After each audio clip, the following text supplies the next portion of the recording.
Muy buenos días y bienvenidos una vez más a este tiempo de estudio bíblico que podemos desarrollar por la gracia de Dios en la comunión con el Espíritu Santo para todas aquellas personas que están interesadas en profundizar en el conocimiento de la Escritura. Esta Escritura sagrada que nos revela a Cristo, que nos revela al Padre. Soy María del Socorro y pues por delegación de mi esposo estaré acompañándoles unos días en este tiempo de estudio bíblico. Estamos en Torremolinos en España y desde aquí pues mandamos un fuerte abrazo y mucho cariño y deseando la bendición del Señor sobre todos ustedes. Les recuerdo que nos ayude dándole me gusta a estos vídeos para que esta misma plataforma se le recomiende a otras personas. Suscríbase al canal si no lo ha hecho y active la campanita para que sea notificado cuando subimos un video nuevo. Los sábados transmitimos en directo el tiempo de la predicación desde el ministerio aquí en Torremolinos a las 8 de la tarde, hora España. También pues les invitamos para los que puedan conectarse. Y en este tiempo estamos haciendo un estudio sobre los 10 mandamientos. Vamos en el 4º mandamiento. Cada semana estudiamos una profundidad. Y también recordarles esta invitación para que formen parte de nuestro club de lectura bíblica. Es un grupo de WhatsApp en el cual damos las recomendaciones diarias. El objetivo es que aprendamos a leer las Escrituras con todos los beneficios que la palabra de Dios trae a nuestras vidas. Y 2 días en la semana nos reunimos a leer en grupo. Aquí en la cajita de la descripción del video van a encontrar el link con el que pueden unirse. Comparta estas herramientas en sus redes sociales, en sus estados.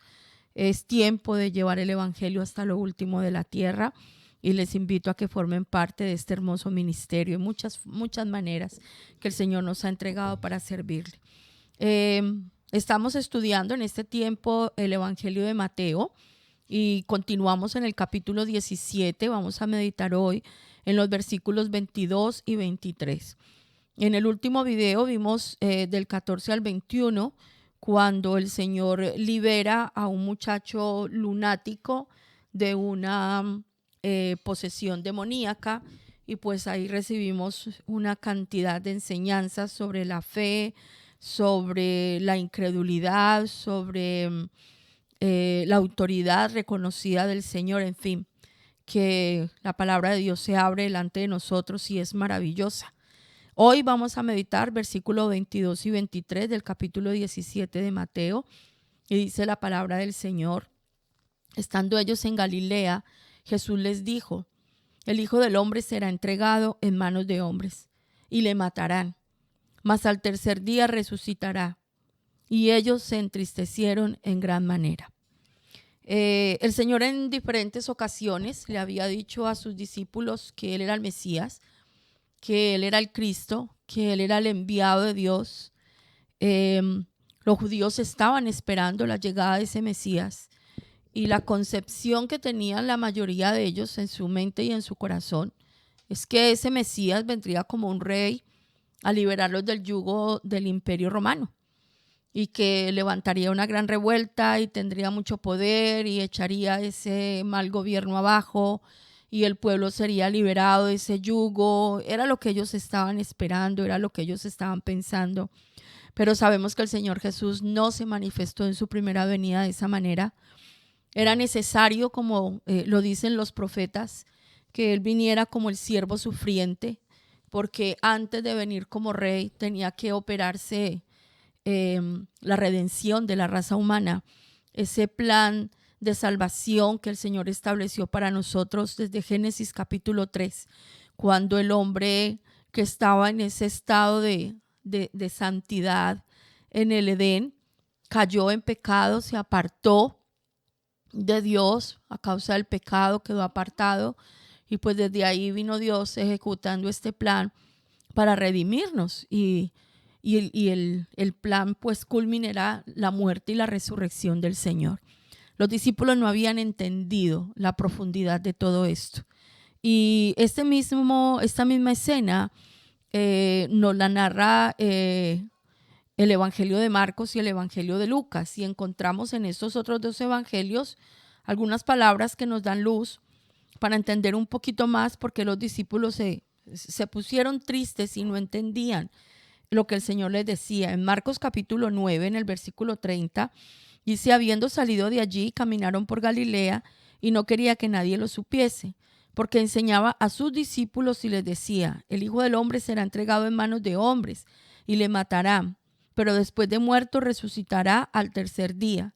Pero ellos no entendían esta palabra y tenían miedo de preguntarle. Mire, aquí ya nos dice, no se atrevían a preguntarle al Señor y no entendían, pero tampoco se atrevían a preguntar abiertamente. En Lucas capítulo 9 también se nos habla de esta conversación que tenía el Señor con sus discípulos y dice en el versículo 44, haced que os penetren bien en los oídos estas palabras, porque acontecerá que el Hijo del Hombre será entregado en manos de hombres. Mas ellos no entendían estas palabras, pues les estaban veladas para que no las entendiesen y temían preguntarles sobre estas palabras. Aquí tenemos otra luz que nos da la Escritura, y es que no entendían porque estas palabras ellos tenían un velo en su mente, en su entendimiento, para que no entendieran todavía la profundidad de esta verdad. Y de hecho vemos que cuando el Señor Jesús muere, el único discípulo que está con él en la cruz, ¿quién fue? Fue Juan. Ahí estaba la mamá del Señor y algunas de estas mujeres, nadie más. Los discípulos estaban escondidos, atemorizados. Cuando estudiamos esta parte del Evangelio que nos habla de la resurrección, ellos estaban incrédulos, ellos no habían entendido. Y ahora en el club de lectura, que estamos precisamente en este tiempo leyendo el libro de los Hechos, pues también se nos revela que todas estas cosas las vinieron a entender después, cuando recibieron el Espíritu Santo. Entonces, claro, ellos estaban esperando ese rey que vendría a liberarlos y escuchar de boca de su maestro, de los labios de su maestro, que lo iban a asesinar.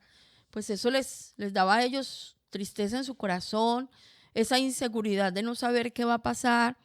Ya vimos que no entendían, pero tampoco preguntaban. Y a veces a nosotros nos pasa que hay tantas cosas que no entendemos y ni siquiera sabemos cómo preguntar. No sé si a usted le ha pasado eso alguna vez. Usted tiene una duda, hay algo que no comprende, pero es tan complejo que ni siquiera es capaz de decir: mire, no entiendo esto. No sé cómo preguntar, no sé cómo decirlo. Y eso le pasaba a los discípulos y por eso caían en tristeza y por eso se venían abajo en su corazón. Era necesario que el Señor Jesús muriera.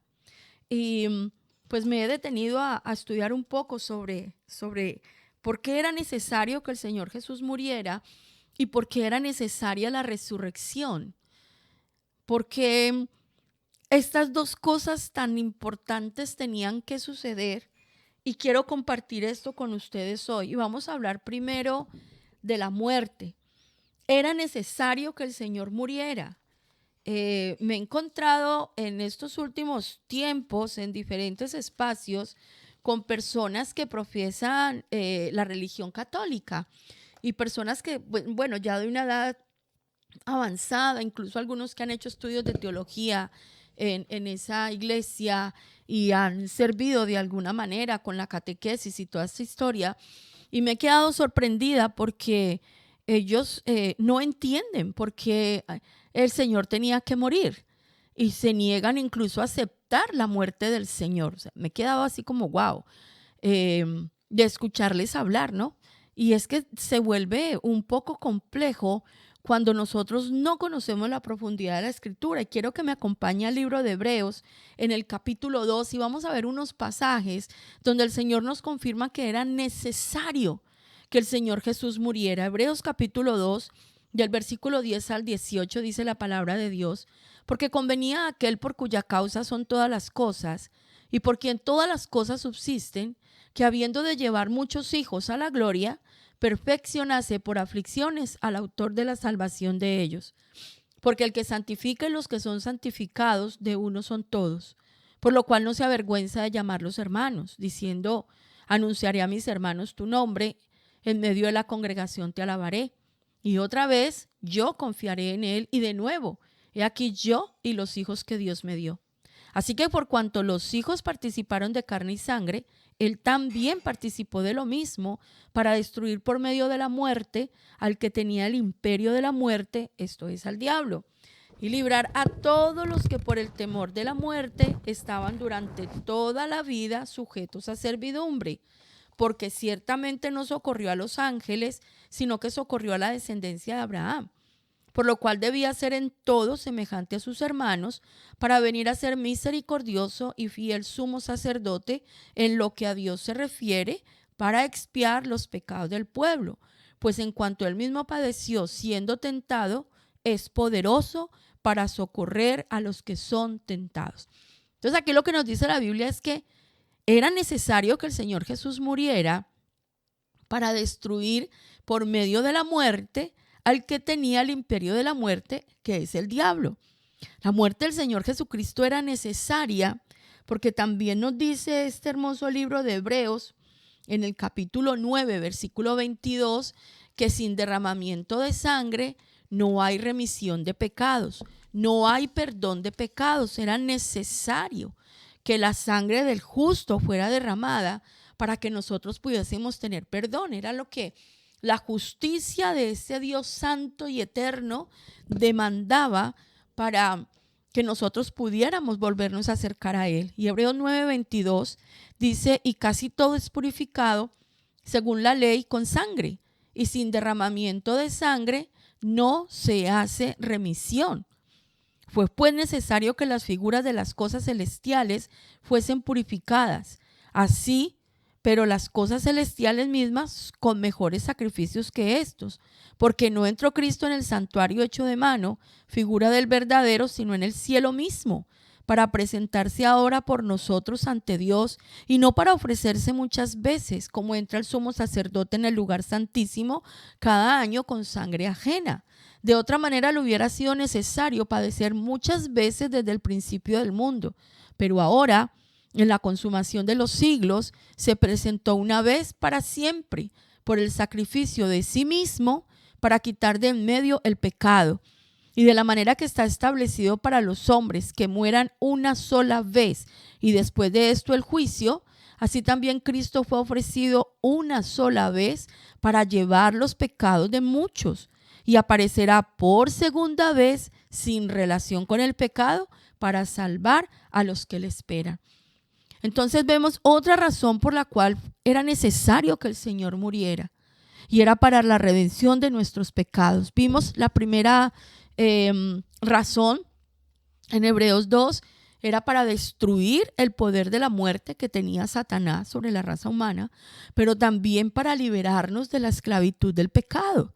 Era necesario que el Señor Jesús muriera y derramara su sangre por nosotros, y ahora nosotros somos llamados a identificarnos con Él en su muerte.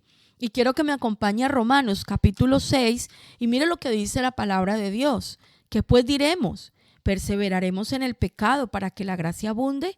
En ninguna manera, porque los que hemos muerto al pecado, ¿cómo viviremos aún en él? ¿O no sabéis que todos los que hemos sido bautizados en Cristo Jesús hemos sido bautizados en su muerte? Porque somos sepultados juntamente con él para muerte por el bautismo, a fin de que, como Cristo resucitó de los muertos por la gloria del Padre, así también nosotros andemos en vida nueva. Porque si fuimos plantados juntamente con él en la semejanza de su muerte, así también lo seremos en la de su resurrección. Sabiendo esto, que nuestro viejo hombre fue crucificado juntamente con él, para que el cuerpo del pecado sea destruido, a fin de que no sirvamos más al pecado, porque el que ha muerto ha sido justificado del pecado. Y si morimos con Cristo, creemos que también viviremos con él, sabiendo que Cristo, habiendo resucitado de los muertos, ya no muere. La muerte no se enseñorea más de él, porque en cuanto murió al pecado, murió una vez por todas, mas en cuanto vive, para Dios vive. Ahora, respecto de la muerte, es necesario que nosotros también muramos con Él. Ahora no nos van a subir a la cruz, no nos van a hacer todo eso porque eso Él ya lo vivió para evitarnos a nosotros esa muerte tan horrenda. Pero aquí lo que nos está hablando la Biblia es que nosotros vamos a identificarnos con la muerte del Señor, muriendo a nuestra vieja naturaleza, muriendo al pecado, a los deseos corrompidos de nuestra carne y naturaleza caída. Morimos a esa inclinación al pecado, a obedecer a las tinieblas y somos levantados en el poder de la resurrección a una nueva vida. Y en 1 Corintios capítulo 15, versículo 31, que es un capítulo dedicado totalmente a la resurrección, nos dice esta palabra el apóstol Pablo. 1 Corintios 15, 31. Os aseguro, hermanos, por la gloria que de vosotros tengo en nuestro Señor Jesucristo, que cada día muero. Usted y yo debemos morir todos los días al pecado. Usted y yo debemos morir todos los días a hacer nuestra propia voluntad, a vivir bajo nuestros propios deseos, a vivir de cualquier manera. Hermano que me escucha, varón de Dios, mujer que viene a la iglesia, ustedes que se congregan, que están hoy detenidos escuchando este pasaje, que leen la Biblia. Ser cristiano es más que pertenecer a una congregación. Ser creyente, ser cristiano, es identificarnos con el Señor en su muerte y en su resurrección. El que pecaba ya no peque más, el que robaba ya no robe más, el que hurtaba ya no hurte más. Cuando estudiamos los evangelios y vemos al Señor Jesús haciendo milagros, sanidades, liberaciones, ¿qué le decía el Señor a muchos de ellos? No pequen más, dejen de pecar. Dejen de pecar. Usted está en una relación sentimental, en una relación de pareja no lícita conforme a la Biblia y usted quiere agradar a Dios, tiene que dejar de pecar. Usted está haciendo negocios que no se ajustan a la verdad y a la justicia de Dios, tiene que dejar de hacerlos. Usted y yo podemos tener nuestro corazón lleno de amargura, de ira, de maledicencia, de envidia, de egoísmo, de lujuria, y tenemos que dejar eso. Y no podemos decir simplemente, ay no Señor, aquí te lo dejo, tú me lo quitas. No, el Señor ya lo hizo todo, Él ya murió en la cruz, Él ya derramó su sangre, Él ya pagó el precio. Ahora nosotros tenemos que tomar la decisión de abandonar ese estilo de vida y levantarnos a una vida nueva con el Señor, identificándonos con su muerte. Cada día muero a mis propios deseos, a ser llevado por mi propia manera de pensar. Y nos disponemos a ser transformados a una nueva vida. El Señor le dice a sus discípulos, le van a matar, mas al tercer día resucitará. La promesa de una vida nueva, la promesa de una gran victoria. Si el Señor Jesús solamente hubiese muerto, pues imagínense que bíblicamente la prueba reina en todo este proceso de que Jesucristo era el Hijo de Dios, el Mesías prometido, es que Él resucitó, porque ya se habían levantado muchos, lo leímos esta semana en el libro de los Hechos, es que se han levantado muchos con predicaciones y todo y se mueren y ahí quedan. Pero de este se está hablando que resucitó y la gente continúa. ¿Por qué los discípulos continuaron con el ministerio? ¿Por qué continuaron con sus vidas consagradas al Señor hasta hoy que usted y yo recibimos este evangelio? Porque ellos fueron testigos directos de la resurrección del Señor. Lo vieron, lo palparon, estuvieron con Él.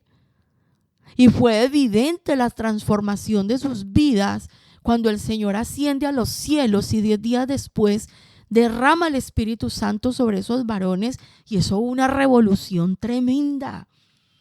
Usted sabía que el Imperio Romano cayó a causa de la predicación del Evangelio de Cristo. Uno de los imperios más grandes, más salvajes, más poderosos, y cayó a causa de la predicación. La promesa de la resurrección estaba ahí latente, pero los discípulos no lo habían entendido. Ese capítulo 15 de Primera de Corintios, como le digo, está dedicado totalmente a la resurrección. Ahora vamos a ver por qué era necesario que el Señor Jesucristo resucitara y no se quedara muerto. Miremos lo que dice 1 Corintios 15, 16 y 17. Porque si los muertos no resucitan, tampoco Cristo resucitó. Y si Cristo no resucitó, vuestra fe es vana. Aún estáis en vuestros pecados. Y el versículo 20, mas ahora Cristo ha resucitado de los muertos. Primicias de los que durmieron es hecho. Porque por cuanto la muerte entró por un hombre, también por un hombre la resurrección de los muertos. Porque así como en Adán todos mueren, también en Cristo todos serán vivificados. La resurrección del Señor, como les decía hace un momento, es la prueba reina de que Él es el Hijo de Dios, de que Él es Dios encarnado que vino a habitar en medio de nosotros y que derramó su vida por nosotros, y que en ese acto de amor que fue voluntario, Él se entregó, venció la muerte, como ya lo leímos en Hebreos, venció al pecado, como ya lo leímos en Hebreos, y venció a Satanás, que es el príncipe de este mundo. Por eso usted y yo nos debemos identificar con el Señor en su muerte, pero también en su resurrección. Y es que en la muerte nosotros morimos al pecado y a esa vieja naturaleza.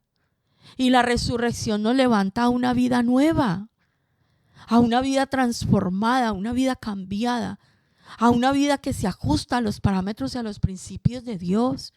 La pregunta que usted y yo nos tenemos que hacer hoy es: ¿de verdad nosotros hemos nacido de nuevo? ¿De verdad nosotros hemos muerto con Cristo y hemos sido levantados por el poder de la resurrección a una nueva vida?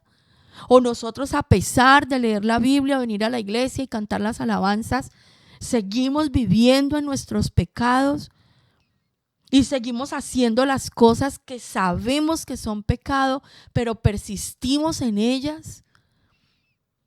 El sábado estudiamos con mi esposo en la predicación, terminando el estudio del tercer mandamiento, y hablábamos de ese pecado imperdonable que habla la Biblia. Y el pecado que no se puede perdonar es aquel del cual usted y yo no nos hemos arrepentido. Y pecamos sabiendo que estamos pecando y nos mantenemos en eso. Escuche la voz de Dios hoy a su vida, amado, que me escuche. Escuche la palabra de Dios, la voz del Espíritu Santo hablando a su corazón. Si de verdad hemos resucitado, nosotros tenemos que buscar las cosas de arriba. Y eso nos lo enseña el apóstol Pablo en su carta a la iglesia de los Colosenses en el capítulo 3. Y de este pasaje hay una canción muy pegajosa que la cantábamos en mi juventud hace ya unos años. Colosenses capítulo 3. Si pues habéis resucitado con Cristo, buscad las cosas de arriba, donde está Cristo sentado a la diestra de Dios. Poned la mira en las cosas de arriba, no en las de la tierra, porque habéis muerto y vuestra vida está escondida con Cristo en Dios. Cuando Cristo, vuestra vida, se manifieste, entonces vosotros también seréis manifestados con Él en gloria. Estamos manifestando la vida de Cristo en nosotros. Se manifiesta la vida del resucitado en nosotros. Es lo que nos tenemos que preguntar hoy. Nos deshacemos de tristeza cuando llega la Semana Santa y la Pascua, y qué pesar del Señor lo que sufrió, y tan malos esos judíos. Aquí le tiro una perla. Los judíos no fueron los que mataron al Señor. No fueron los judíos. Al Señor lo siguió ese pueblo, el pueblo lo siguió. La clase dominante en ese momento, corrompida por el poder, por el dinero, aliados con Roma, que se conocían como los judeanos, no judíos, judeanos, ellos fueron los que dieron la sentencia de muerte. Así que no vamos a volver a decir que los judíos mataron a Jesús. No podemos generalizar de esa manera. Además, recordemos que el Señor se entregó voluntariamente por nosotros. Algo tenía que pasar y movidas tendrían que haber.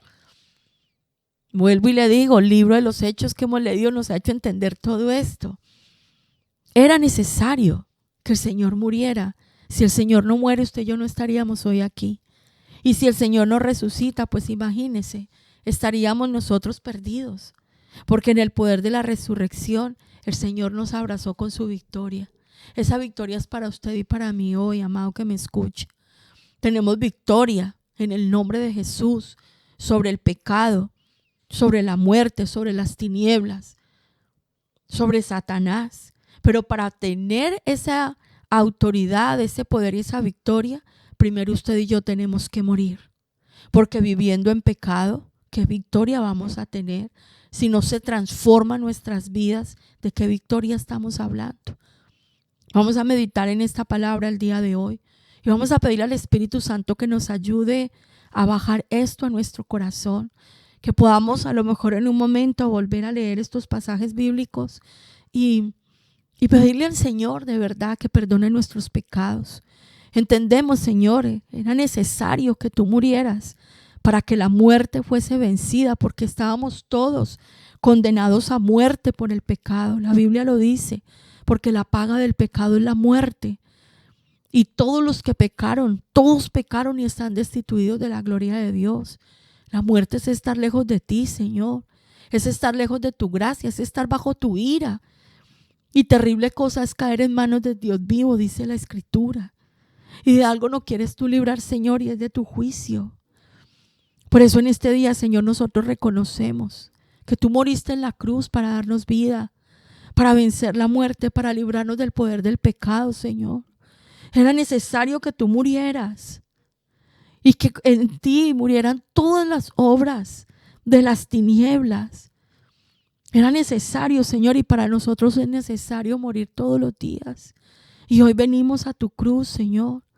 Hoy podemos visualizar allí ese monte, esa cruz levantada con un cuerpo destrozado y cada gota de sangre derramada por nuestra redención, Señor. Perdónanos por pretender vivir nuestra vida lejos de ti, sin pasar por la muerte, porque a veces queremos la resurrección con su victoria, sin morir al pecado, a nuestros deseos pecaminosos. Anhelamos, Señor, la naturaleza divina que solamente tú nos puedes revestir con ella, como dice el apóstol Pedro, y que nosotros podamos ser evidencia de una vida transformada. Que el poder de la resurrección que te levantó de los muertos, Señor Jesús, también obre en nuestras vidas y nuestros corazones hoy, Señor.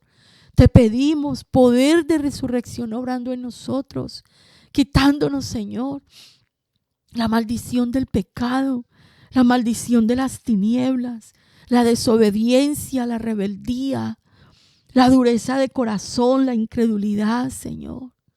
Ayúdanos, ayúdanos, Espíritu Santo, que cada mañana cuando despunte el alba, nosotros podamos venir a tu presencia, Señor, y tomar de ti, y las decisiones que tomemos en la vida, las podamos tomar conforme a tu palabra, con el deseo ferviente de honrar tu santo nombre y hacer tu voluntad. Gracias, Señor, que hoy nuestro entendimiento es abierto y tocado por ti, para que podamos comprender la profundidad de tu sacrificio y tu entrega de amor. Los discípulos no entendían, tenían un velo en su entendimiento, Señor. Pero hoy nosotros lo podemos ver claro, porque tú has venido a nuestras vidas. Yo oro, Señor, por estos mis hermanos que reciben esta palabra. Ayúdanos, Señor, a dejar el pecado. Ayúdanos, Señor, a corregirnos y volver nuestras sendas a ti. Ayúdanos, Señor, a vivir la resurrección, una vida nueva, una vida transformada, y que la podamos comunicar a nuestros familiares, a nuestros hijos, a nuestros vecinos, Señor, que seamos luz en medio de este mundo que anda en tinieblas, que nosotros podamos llevar, Señor, el mensaje de salvación, el mensaje de perdón y restauración, porque es lo que nosotros vivimos cada día. Gracias, Señor, por escuchar nuestra oración y gracias por estar obrando en nosotros. Te alabamos, Padre. Te bendecimos, Señor Jesucristo, que moriste en nuestro lugar, y es en tu nombre que oramos delante de nuestro Dios, en el poder del Espíritu Santo. Amén y amén.